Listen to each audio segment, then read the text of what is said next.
এই দেশ, এই শাসন ব্যবস্থা, এই ফ্যাসিবাদী শাসন ব্যবস্থা থেকে কিন্তু কোন দল মুক্ত করে নাই, এদেশের ছাত্র জনতা মুক্ত করেছে। এই দেশের ছাত্র জনতা যেটা চাইবে এদেশে সেটাই হবে। কোন সাদাবাজি, কোন আপনার সাথে কেউ অন্যায় করতে আসবে, আপনার পাশের দোকান কেউ একজন বন্ধ করতে আসবে, তখন আপনারা আশপাশে সবাই মিলে দাঁড়ায় তাকে তাড়া দিবেন। আসসালামু আলাইকুম। সবাই কি শুনতে পাচ্ছেন? আপনারা, আমি হচ্ছি একজন ছাত্র মানুষ, আপনাদেরই সন্তান, আপনাদেরই ভাই। আমরা হচ্ছি এই দেশের ফ্যাসিবাদকে শেষ করার জন্য জীবন বাজি রেখে লড়াই করেছি, যেমন লড়াই করেছে আমাদের রিজভীটাই। আল্লাহ ওনাকে শহীদ হিসেবে কবুল করেছেন, আমাদের এলাকাকে গর্বিত করেছেন। আমাদের এলাকার সবচাইতে বড় গর্ব হচ্ছে শহীদ রিজভী ভাই। ওনার নখের যোগ্য আমি না। যদি আল্লাহ যদি আমাকে শহীদ হিসেবে কবুল করত, হয়তো আমি সেই পর্যায়ে যেতে পারতাম। আর আমি এখানে এসেছি, আপনাদের কাউকেই জানাই নাই। আমি একদম গোপনীয়তার সাথে এখানে এসে শুধুমাত্র রিজভী ভাইয়ের কবরটা জিয়ারত করে ওনার বাবা মার সাথে দেখা করে যেতে চেয়েছিলাম। কিন্তু যেভাবে হোক আপনারা জেনে গিয়েছেন এবং আপনারা যেভাবে সবাই মিলে এখানে এসেছেন, আমি সত্যি কৃতজ্ঞ। আপনাদের কাছে আমার কৃতজ্ঞতা ভাষা প্রকাশ করে আমি শেষ করতে পারবো না। ঠিক যেভাবে আপনারা এখানে এসেছেন, আমি চাই আমার পাশে দাঁড়ানোর জন্য আপনারা যেভাবে এসেছেন ঠিক সেভাবে রিজভী ভাইয়ের ফ্যামিলির পাশে আপনারা দাঁড়াবেন। দাঁড়াবেন তো ঐক্যবদ্ধ ভাবে, দাঁড়াবেন তো ঐক্যবদ্ধ ভাবে। আপনারা জানান রিজভী ভাইয়ের পরিবার, বাবা মা আরে দেখে না, আমরা এখানে যতজন আছি সবাই এখন রিজভী ভাইয়ের বাবার একটা সন্তান। ঠিক আছে, ঠিক আছে। সে কোনো ভাবে হোক আমরা ওনাদের পাশে সবসময় দাঁড়াবো সবাই। এখন আশা হচ্ছে আমরা অনেক কষ্ট এখানে এসেছি, আপনাদের সাথে সাক্ষাৎ হয়ে গেছে। সাক্ষাৎ হওয়ার পরে আপনারা অনেকে অনেক ধরনের ইচ্ছা পোষণ করছেন, কিন্তু আসলে আমি এখানে কোন ধরনের, আমাদের এখনো শহীদ ভাইদের রক্ত কিন্তু শুকাই নেই। এখনো হাসপাতালে হাজার হাজার ভাইয়েরা কাতরাচ্ছে। সেই জায়গায় দাঁড়িয়ে কি আমাদের কোন আনন্দ করার সুযোগ আছে? আমাদের কোন আনন্দ করার সুযোগ আছে? কাউকে সংবর্ধনা দেওয়ার কি কোনো সুযোগ আছে? যতক্ষণ পর্যন্ত না আমাদের ভাইয়েরা যারা এখন আহত আছে তারা সুস্থ হয়ে ঘরে ফিরবে, যতক্ষণ পর্যন্ত না ফ্যাসিবাদী শাসন ব্যবস্থা যেভাবে রন্ধ্রে রন্ধ্রাচ্ছে এটা যতক্ষণ পর্যন্ত না শেষ হবে, ততক্ষণ পর্যন্ত আমরা বিজয়ী না, পর্যন্ত আমরা জয়ী হই নাই। সুতরাং ততক্ষণ পর্যন্ত আমি কোনো সংবর্ধনা নিব না। আপনারা সবাই মিলে এই যে ঐক্যবদ্ধভাবে সবাই দাঁড়িয়েছেন, এখানে দলমত নির্বিশেষে সবাই দাঁড়িয়েছেন না?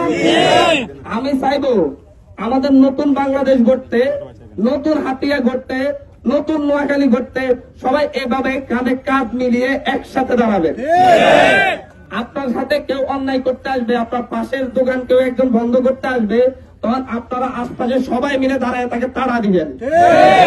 এই দেশ, এই শাসন ব্যবস্থা, এই ফ্যাসিবাদী শাসন ব্যবস্থা থেকে কিন্তু কোন দল মুক্ত করে নাই, এদেশের ছাত্র জনতা মুক্ত করেছে।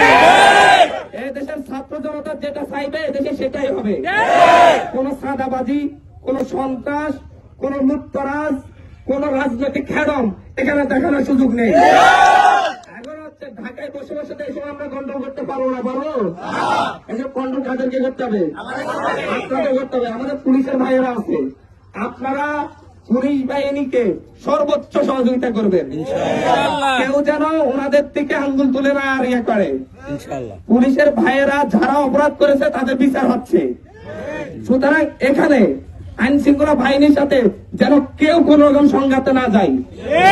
ঠিক আছে, সহযোগিতা করবেন।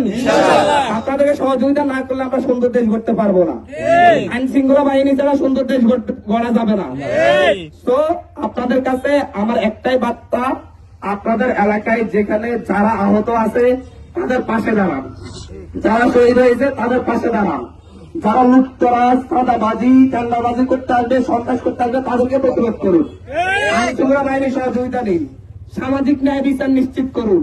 কেউ যেন 500 টাকা ঘুষ খেয়ে বিচার করতে না পারে। আপনাদেরকে আমি এখানে দাঁড়ায় বলতেছি, আপনারা যদি কাউকে 500 টাকা না দেন একজনও, তাহলে সে টাকা খেয়ে বিচার করতে পারবে না। সুতরাং আগে নিজেরা ঠিক হইতে হবে।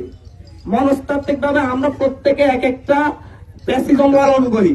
আগে মানসিক ভাবে আমরা সুস্থ হইতে হবে। আমরা মনের জায়গা থেকে বলতে হবে যে আমি কোনো অন্যায়কে প্রশ্রয় দিব না, অন্যায় করবো না, এবং সবাই ঐক্যবদ্ধ হবে সেটা প্রতিরোধ করব।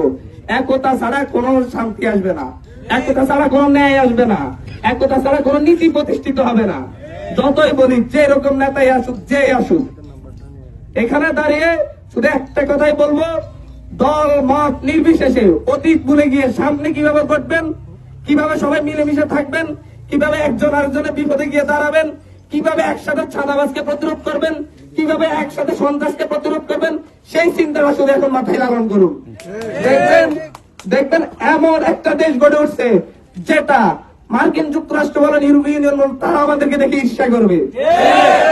দেশ আমার, মাটি আমার, এলাকা আমার, আমাদের প্রত্যেকের নিজ নিজ জায়গা থেকে এটাকে গড়ে তুলতে হবে।